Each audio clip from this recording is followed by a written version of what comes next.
RRR cinema junior NTR మార్కెట్ను ఎంత పెంచిందో దేవరా సినిమాతో రుజువు చేస్తూనే ఉంది. బాహుబలి తర్వాత ప్రభాస్ పెంచుకున్న స్థాయిలో కాకపోయినా దేశవ్యాప్తంగా తార క్రేజ్ మార్కెట్ ఎంతో పెరిగిన మాట వాస్తవం. అంతిమంగా ఎలాంటి ఫలితం అందుకుంటుందో కానీ ఓపెనింగ్ వరకు దుమ్ము లేపుతోంది దేవరా.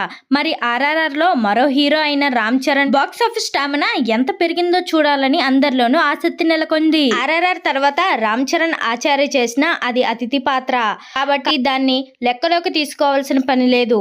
సోలో హీరోగా శంకర్ లాంటి లెజెండరీ డైరెక్ట్తో చేసిన గేమ్ చేంజర్ చరణ్ సత్తాకు పరీక్షే. కానీ ఈ సినిమా అతడికి మోయలేని భారంగా మారుతుందన్న ఆందోళన వ్యక్తమవుతోంది. ఈ సినిమా అనుకున్న సమయానికి పూర్తయి విడుదలై ఉంటే ఫలితం ఎలా ఉన్నా ఇబ్బంది ఉండేది కాదు. కానీ మొదలైన 4 ఏళ్లకు కానీ పూర్తి అవ్వట్లేదు.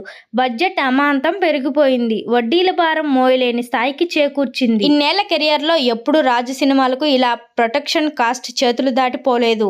ఆర్ఆర్ఆర్ లాంటి మెగా హిట్ తర్వాత రామ్ చరణ్ నుంచి రానున్న సోలో సినిమా కాబట్టి బిజినెస్ పరంగా ఇబ్బందులే ఉండకూడదు.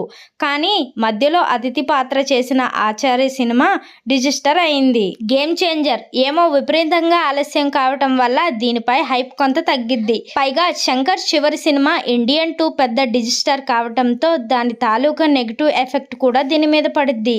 బడ్జెట్ అమాంతం పెరిగిపోవటం వల్ల థియేట్రికల్ హక్కులు మరి ఎక్కువ రేట్లకు అమ్మాలని చూస్తున్నారు. కానీ బయర్ల నుంచి అంత స్పందన లేదు. నిర్మాత కోరుకున్న మేర బిజినెస్ జరిగినా రకరకాల కారణాలతో ముసురుకున్న నెగిటివిటీని అధిగమించి ఈ చిత్రం అంతంత పెద్ద రేట్లను అందుకోగలదా అన్నదే సందేహం.